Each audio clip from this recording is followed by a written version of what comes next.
Liberalisation, privatisation, globalisation के मनवादी षड्यंत्रकारी फार्मूले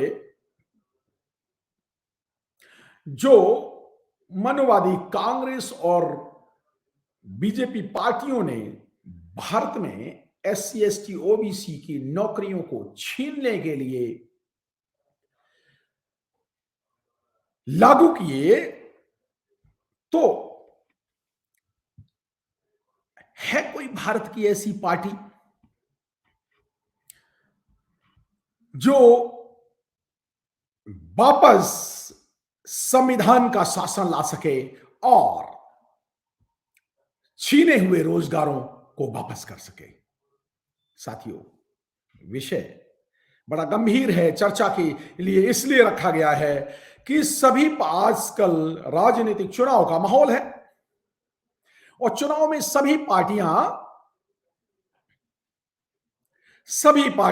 कहते हैं बीजेपी ने नौकरियां छीन ली, बीजेपी ने ये कर दिया, बीजेपी ने वो कर दिया। और कौन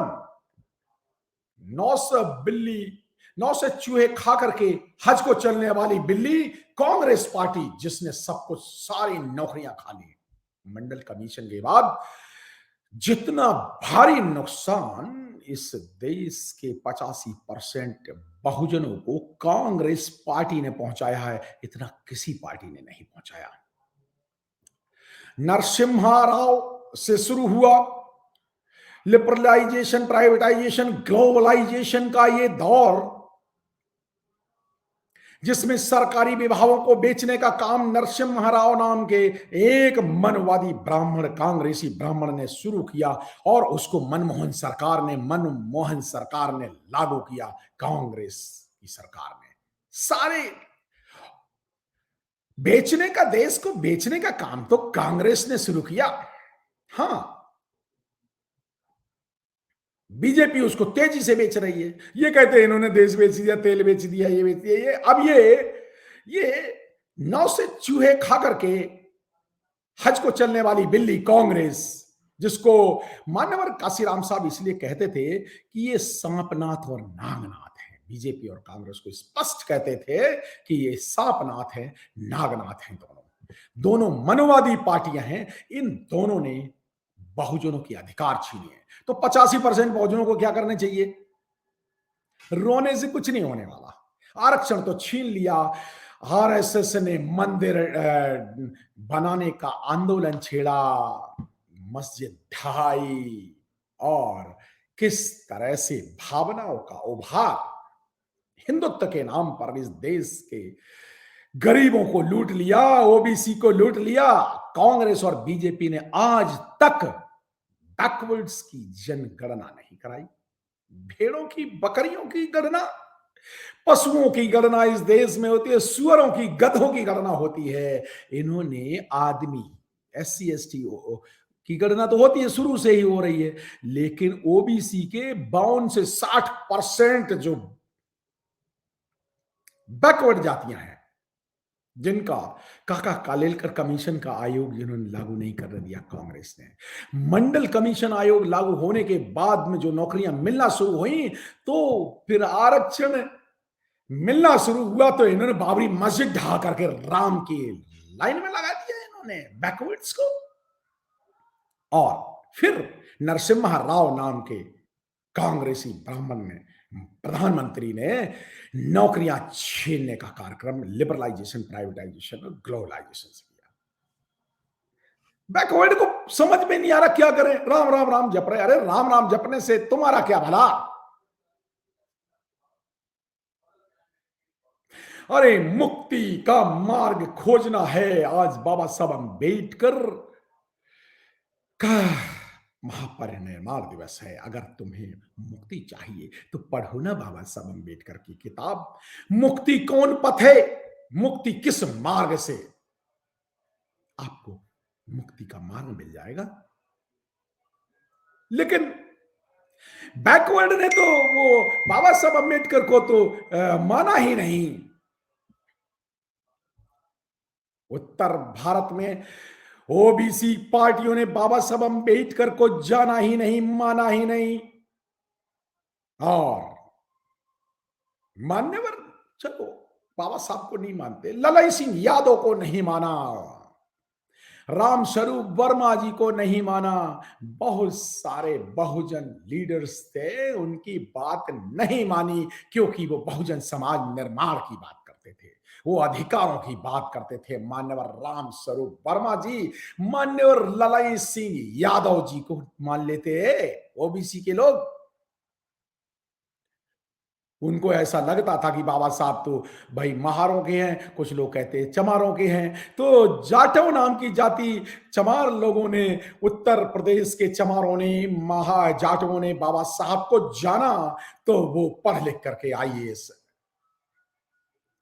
डिप्टी कलेक्टर से लेके बहुत सारे रोजगार में आ गए। महाराष्ट्र के महारों ने माना बाबा साहब को, वो आगे बढ़ गए। और महाराष्ट्र के चमारों ने नहीं बाबा साहब को माना, वो तो कह रहे हैं बाबा साहब तो महार हैं। तो बाबा साहब अम्बेडकर को, बाबा साहब की विचारधारा में, धार्मिक विचारधारा महाराष्ट्र में मानी, और वो बुद्धम शरणम गच्छामि के रास्ते पर बहुजन चल पड़े। बाबा साहब की राजनीतिक विचारधारा उत्तर प्रदेश के बहुजनों ने मांगी, वो राजनीति के में जाकर के शासक बन बैठे। और बाबा साहब के आर्थिक दर्शन को पंजाब के लोगों ने माना, और वो कनाडा चले गए, ब्रिटेन चले गए, विदेश चले गए, और पंजाब के लोग अमीर बन गए।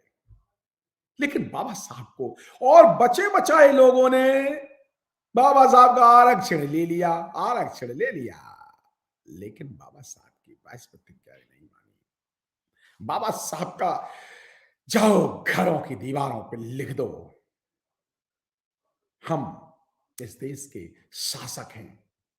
राज सत्ता की लड़ाई महाराष्ट्र के लोगों ने नहीं लड़ी, तो महाराष्ट्र के लड़े लोगों को उत्तर प्रदेश के लोगों से सीखना चाहिए कि किस तरह से राजनीतिक सत्ता में आया जाता है। और उत्तर प्रदेश के लोगों को, बहुजन आंदोलन चलाते हैं, उन्हें महाराष्ट्र के लोगों से सीखना चाहिए कि कैसे बुद्ध धर्म अपनाया जाता है।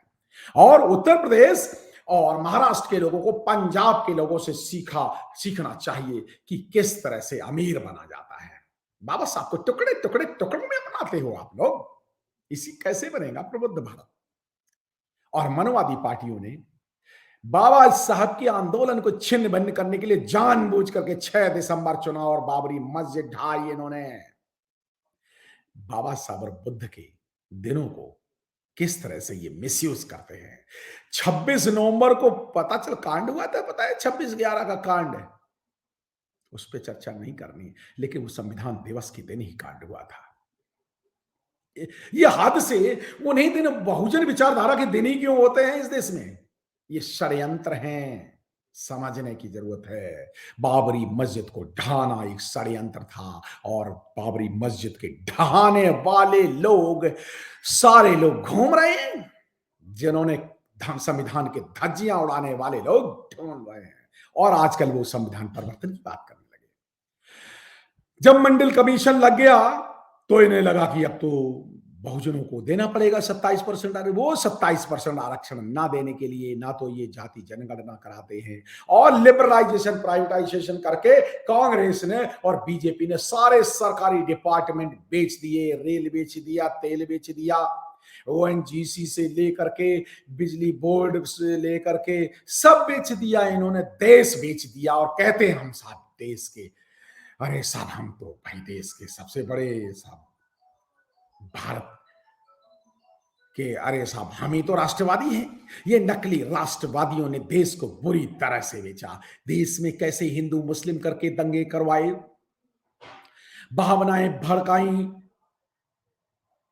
पर प्रश्न ये है, क्या कोई पार्टी, ये सपा से लेके कोई और बहुजनों की बहुत सारी पार्टियां हैं, ये पार्टियां क्यों नहीं कहती ये दें, चलो एजेंडा बनाना, आओ एजेंडा सीखो बनाना, एजेंडा ये बनाओ कि कांग्रेस जो 900 चूहे खा करके बिल्ली जो रो रही है कि बीजेपी ने ले लिए नौकरियां, तो कांग्रेस एजेंडा लगाए कि जितने भी बीजेपी ने डिपार्टमेंट प्राइवेट किए हैं उनको दोबारा से सरकारीकरण करेंगे। आओ बनाओ एजेंडा सब, चलो कांग्रेस नहीं बना, चलो बहुजनों की पार्टियां बना ले, आजाद, चलो बहुत सारी पार्टियां हैं, सपा पार्टी एजेंडा बनाए कि जितनी, अगर वो सत्ता में आए तो जितने भी प्राइवेट डिपार्टमेंट हुए हैं उनको दोबारा से सरकारीकरण करेंगे। एजेंडा तो सही होना चाहिए, एजेंडा सेट करना नहीं आता आपको, रणनीति राजनीति करना नहीं आता। हाँ, बहुजनों के बहुजन नेताओं को राजनीति करना नहीं आता, रणनीति बनाना नहीं आता। एजेंडा ये होना चाहिए कि जो मनवादी पार्टियों ने, कांग्रेस और बीजेपी ने, सापनाथ और नागनाथ ने, जिन्होंने जितने भी डिपार्टमेंट बेचे हैं, उन सारे डिपार्टमेंटों को दोबारा सरकारीकरण किया जाएगा और 3 साल के अंदर सारे के सारे डिपार्टमेंट जितने भी बेचे हैं दोबारा सरकारी कंट्रोल में ले लिया जाएगा। करो, आओ, एजेंडा बनाओ।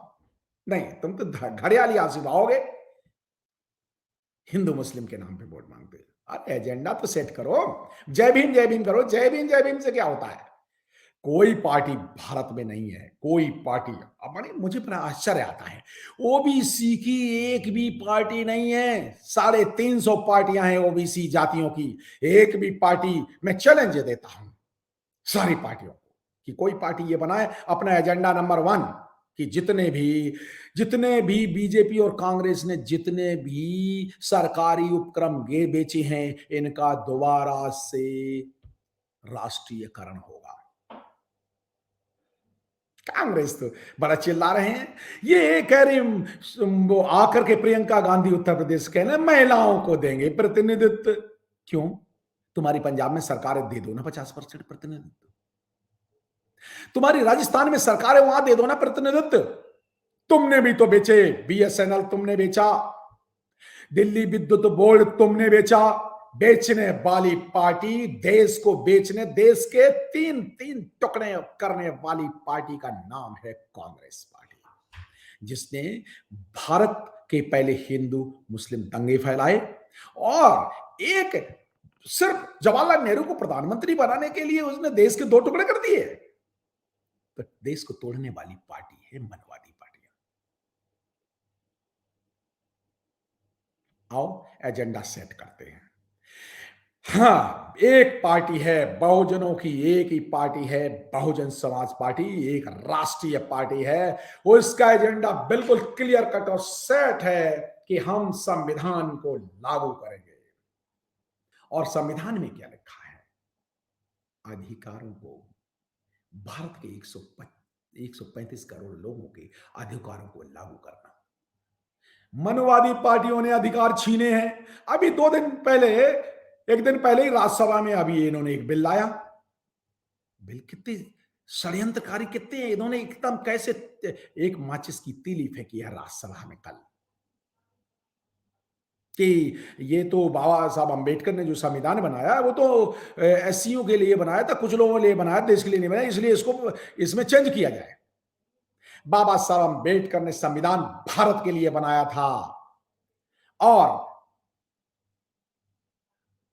जो पार्टियां भारत को, the name of this country is Bharat, India, that is Bharat, Bharat नहीं कहते, जो हिंदुस्तान चिल्लाती हैं कांग्रेस और बीजेपी। राहुल गांधी, कब देखना, ध्यान से देखना, राहुल गांधी नाम के एक पार्टी का, कहते राष्ट्रीय पार्टी है, 150 साल पुरानी राष्ट्रीय पार्टी का अध्यक्ष नेता अपने देश का नाम नहीं जानता। ऐसा नहीं हो सकता। ये राहुल गांधी नाम का शरारती व्यक्ति भारत देश का नाम नहीं जानता, इसलिए हिंदुस्तान करता है। नहीं, ये षड्यंत्र है। ये भारत को बेइज्जत करते हैं, भारत की बेइज्जती करते हैं, भारत का नाम गलत लेते हैं। राष्ट्रीय चैनल देखिए, आप मीडिया पे देखना ध्यान से, ये भारत के चैनल, भारत को भारत नहीं कहते। इसलिए है कोई पार्टी, ये चैलेंज है कि एजेंडा ये होना चाहिए, चलो चुनाव का लक्ष्य बनाना है तो चुनाव का डिक्लेयर करो कि जितने भी आरक्षण छीनने के लिए जितने भी डिपार्टमेंट प्राइवेट किए गए हैं उनका सरकारीकरण किया जाएगा। आपने मेरी बात ध्यान से सुनी, आपका बहुत बहुत शुक्रिया। जय भीम, जय भारत।